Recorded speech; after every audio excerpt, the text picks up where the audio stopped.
I'm Jessica Denson, host of Lights On with Jessica Denson here on the Midas Touch Network, and it's my great pleasure to be joined by Representative Eric Swalwell of the great state of California. Representative Swalwell, welcome to Lights On. Hey, Jessica, thanks for having me on. My pleasure. My pleasure. I tend to start these interviews just trying to zoom out and see where we are.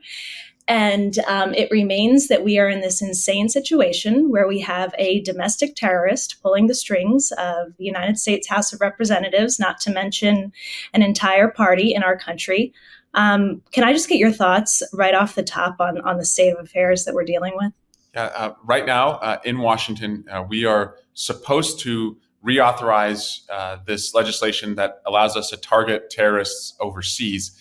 Not an accident that since September 11, we have not had a major terrorist attack in the United States. We've had tools that have helped us target terrorists.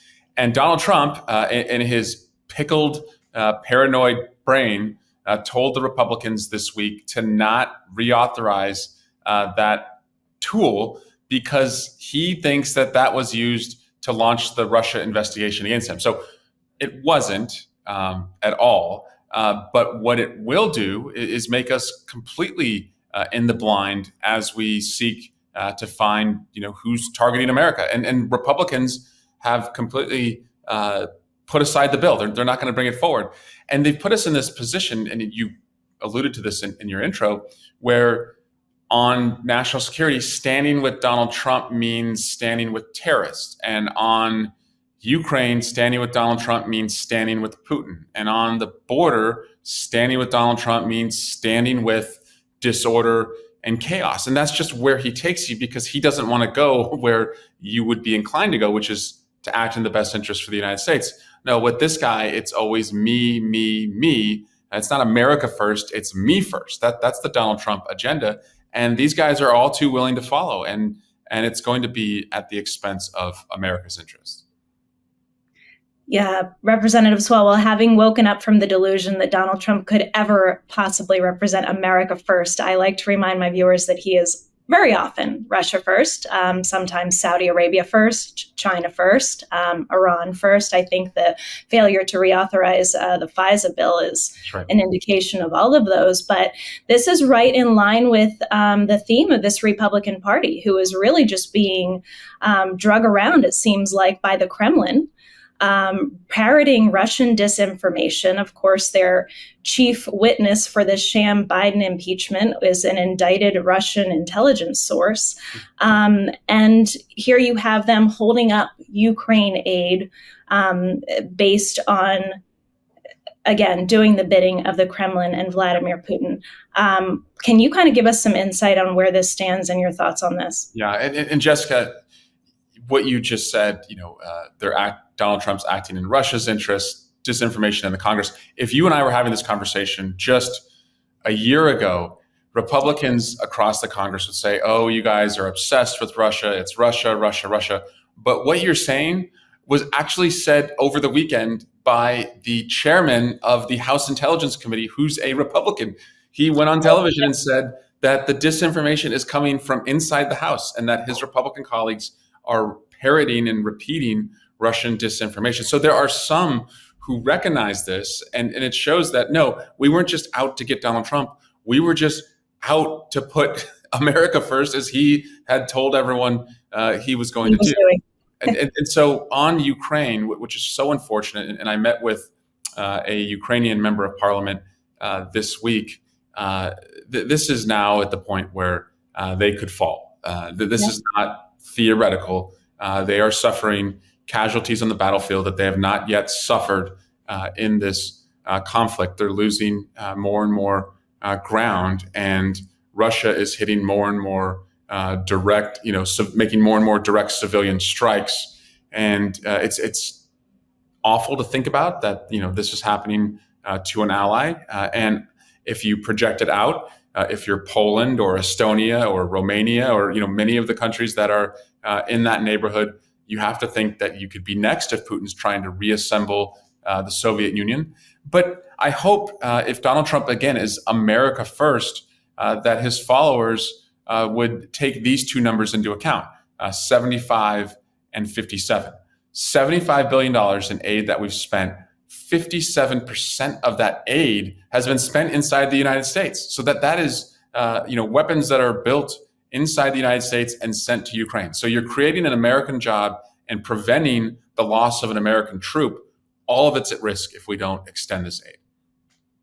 Absolutely. I just picked up on some notices put out by Volodymyr Zelensky overnight that Russia fired more than 40 missiles and about 40 drones at Ukraine, again, targeting critical infrastructure, another heinous missile attack in Kharkiv, other targets in Kyiv, Zaporizhia, Lviv, Odessa. I mean, like, just because this is not on our television screens every day, the Ukrainian people are suffering unbelievable losses, and it's absolutely linked to the failure of this body to act.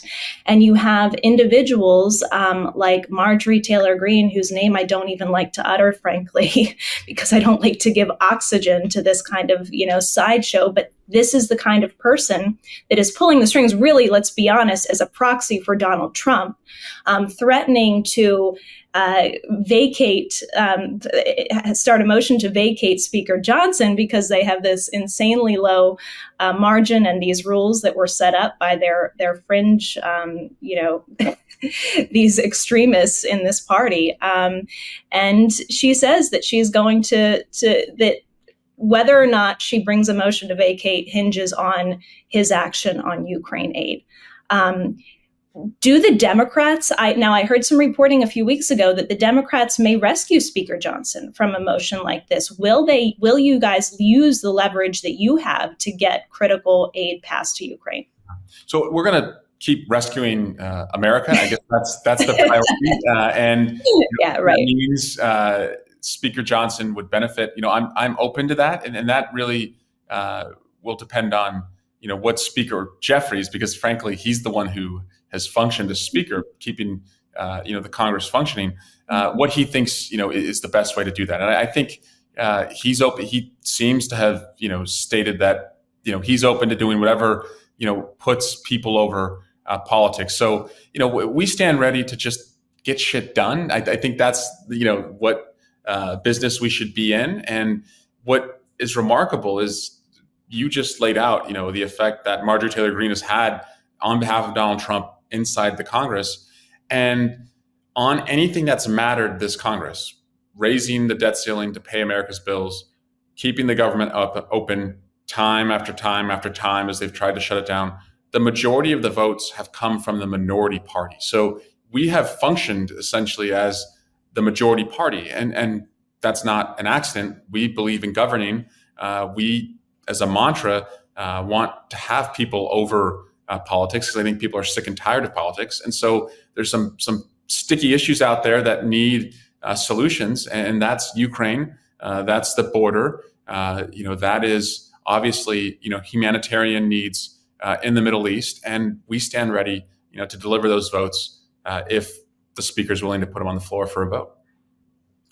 Yeah, Representative Swalwell, as you're talking, I'm thinking about this line that I often hear, because I have a lot of conversations with former Trump supporters. I, of course, am one. And this line that comes up that I know well because I used to say it all the time. And you talk about politics and they say they're all bad. They're all bad. And I'm like, no, that's what the authoritarians, that's what the corrupt ones want you to believe. They want you to believe that the whole well is poisoned. You can't trust anybody. And then, their really egregious bad behavior doesn't seem so bad because you just think everybody's bad. And here is yet another crystal clear example, as you were just describing, of the Democrats acting in good faith. There is no, comparison. There is daylight between the actions in good faith, in my opinion, of the Democratic Party versus the Republican Party. No comparison whatsoever. And I'm definitely looking forward to that day when we can tell you, Jeffries. Go ahead. I didn't know that was kind of the as you said, the talking point inside MAGA world. It's interesting. It reminds me of a conversation I had with a CIA officer as Donald Trump was a candidate in 2015. And you may recall he was asked then whether he believed the Russians had shot down a Malaysian commercial jetliner over Ukraine that killed a couple hundred people. Russians denied it. All of the evidence showed that they did it. And Trump said, maybe they did, maybe they didn't. And the CIA officer told me then, he said, what bothers me so much about Trump saying that is exactly what an authoritarian leader like Putin tries to convince people. He said, Putin will never tell you the sky is not blue, it's red. He said, Putin will try and convince you that maybe it's blue, maybe it's not, we'll never know. And that's exactly what they try to do by bringing this equivalence between Republicans and Democrats. Well, maybe they're just all bad, and the only solution is somebody like Donald Trump. So you're absolutely right that is a card that an authoritarian will play just to try and reduce all of us to the lowest common denominator, and then to suggest that only they have the solution. We can't go there. We absolutely cannot go there. Absolutely not. And speaking of ambiguity and murky waters and lack of clarity, what a better, if not horrifying example than the issue of abortion, where Donald Trump has been all over the map. I convinced myself in 2016 with this, confirmation bias that Donald Trump was once a Democrat, so he wasn't going to go after reproductive rights. Oh my God almighty. I should have listened to that Chris Matthews interview where he talked about prosecuting women, because let's be brutally honest, this is who Donald Trump is. He, of course, gave us the Supreme Court that overturned Roe. Him and individuals like Carrie Lake in Arizona are now trying to walk back their position. But here you have Arizona Republicans bringing us back to 1864. Because apparently we haven't done many things in the past several hundred years to make any progress on individual rights. But my God almighty, Representative Swalwell, I mean, could it be any more clear what this Republican Party is trying to do to women and freedom in general? Republicans under Trump want government-mandated pregnancies. That now is their agenda, is to mandate a pregnancy for every woman who gets pregnant, whether it's good for your health or not, whether you were raped or not, whether it was a case of incest or not. And I find it interesting, Jessica, what you said, that many people believe, well, Donald Trump has said that he's pro-choice in the past, and even if you were to believe, as some Democrats have told me, well, he may have been a part of that decision in the past as well. That doesn't matter because I know he's going, to do the right thing. Well, even if Donald Trump is pro-choice himself, it's only for himself, right? Like it doesn't mean it's for you. And he showed that with who he appointed, to the Supreme Court, that this is me. It's all about me. So if pro-choice benefits me, I'm for that. But if I need everyone else to have a, pro-life America, so I get elected by a pro-life electorate, then he's going, to do that. And so what's also interesting to me, and I think of someone like Carrie Lake, right? So she is trying to get well on, and so she supported this idea of going back to 1864. And now she and so many others are saying, oh, that's awful. That's not what we want. No, Americans are not going to look at the people who doused, the village in gasoline, dropped the match, and created the oxygen for the inferno, to grow, and then trust you to be the fire department. That's not how it's going to work. And so I do hope people, think about these are the folks, who brought us this, and they can't be trusted as it relates to women's healthcare freedom. Yeah. Americans, folks, if you don't know by now that Donald Trump cannot be trusted, please, please, please start paying attention, please. Yeah. Speaking of not being able to be trusted and me, one subject that I think we have not spent nearly enough time on is Jared Kushner and his connections to Saudi Arabia. We have this phony impeachment going on in your body where they're trying to implicate the son of President Joe Biden when you had an actual employee of the government, somebody who could not pass security clearances, who Trump had to override the national security community to clear to work in the White House while he was doing Yes. multi-billion dollar, multi-billion dollar deals with the Saudis on the back end of his work in the administration. And those deals are just churning away up until this day. Let me just ask you, what do you think about your Senate colleagues, the Democrats over in the Senate who have subpoena power? Shouldn't they use that to Yes. investigate Jared Kushner?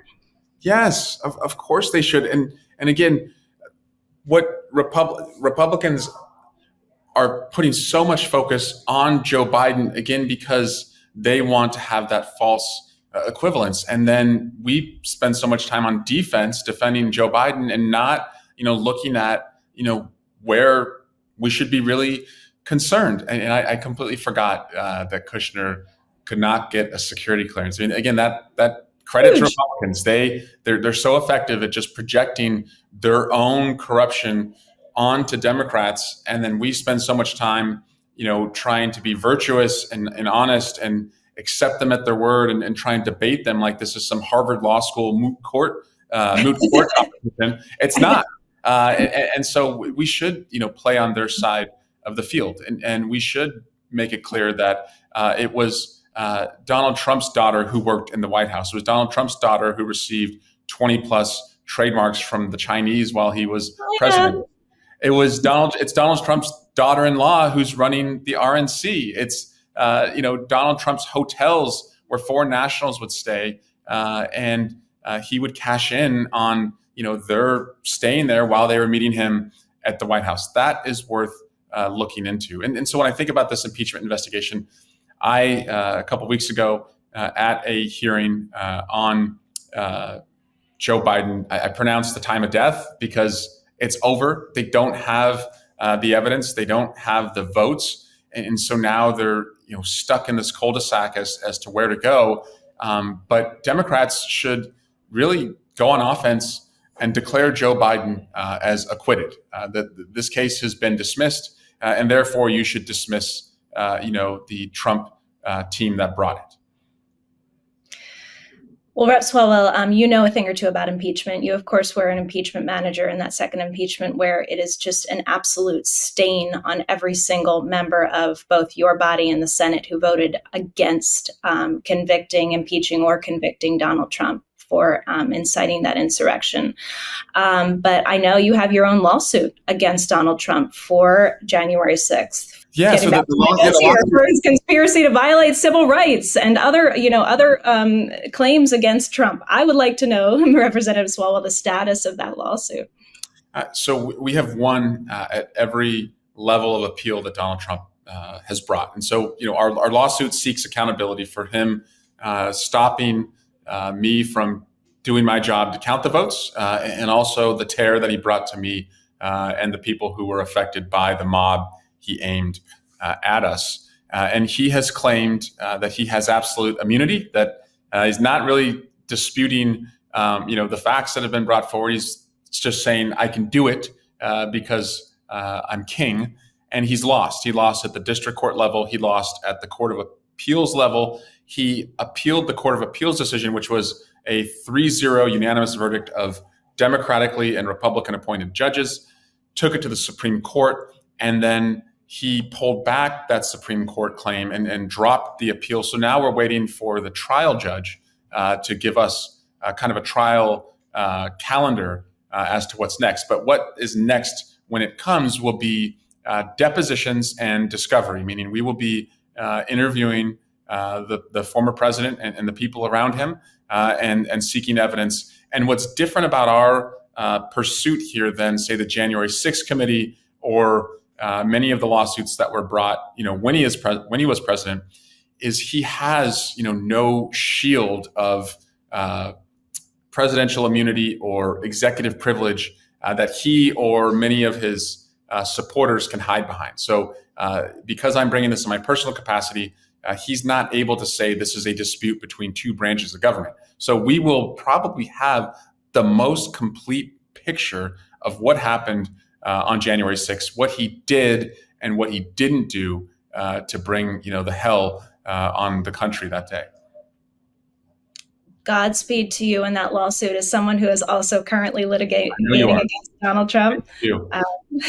I wish you all the best with that. Representative Swalwell, I would be remiss not to bring up a subject that I think is just breaking hearts across the world. You're talking about the subject of accountability. This is something that, when I came to my senses about the Trump campaign, something that helped me get there was a biblical reference, that a fountain can't bring forth at the same place sweet water and bitter. And so I am a full-fledged Democrat supporting independent and huge supporter of the president right now. I am at the same time greatly distressed about what's going on in the Middle East. Yeah. We, of course, had devastating news yesterday that it appears that only 40 hostages remain because of this, what I consider to be Netanyahu-led war of annihilation to protect his own interests, much like a figure like Donald Trump. Where do we stand as far as funding to Israel and maintaining the U.S. rule of law when it comes to making sure that our weapons are not being used to commit war crimes or violate the Geneva Convention? And I also, look to the Bible and very near to the verse that you quoted is, to let justice flow like waters.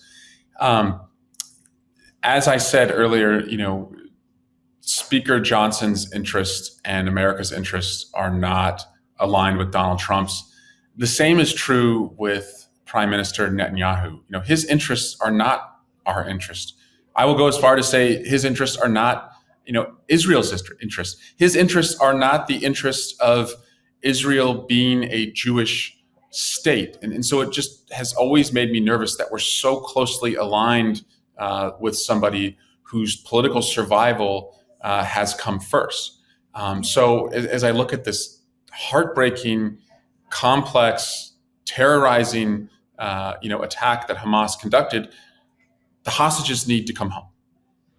Hamas can no longer politically or militarily be in charge of Gaza. Aid needs to go in, and a two-state solution needs to be achieved. Prime Minister Netanyahu is incapable of delivering any of that. And in fact, I worry about so many of my Jewish American and Jewish Israeli friends because he is setting them back. And in his in his misprosecution of this effort, he is making it worse for them. He is making cases of anti-Semitism worse for them. And so I do support, President Biden's approach here. And as you said, it's just heartbreaking when you think about the hostages. But those are the parameters I think about. Every hostage comes home. Hamas can no longer lead politically or militarily.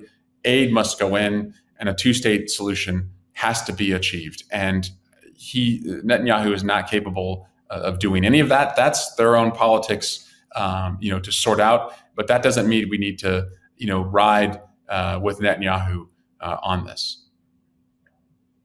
Yeah, I think that a lot of, the world is seeing, what we're seeing is U.S. money going to these 2,000-pound bombs that are being dropped on civilians. A third of that 30,000+ number of Palestinians that have been killed as children.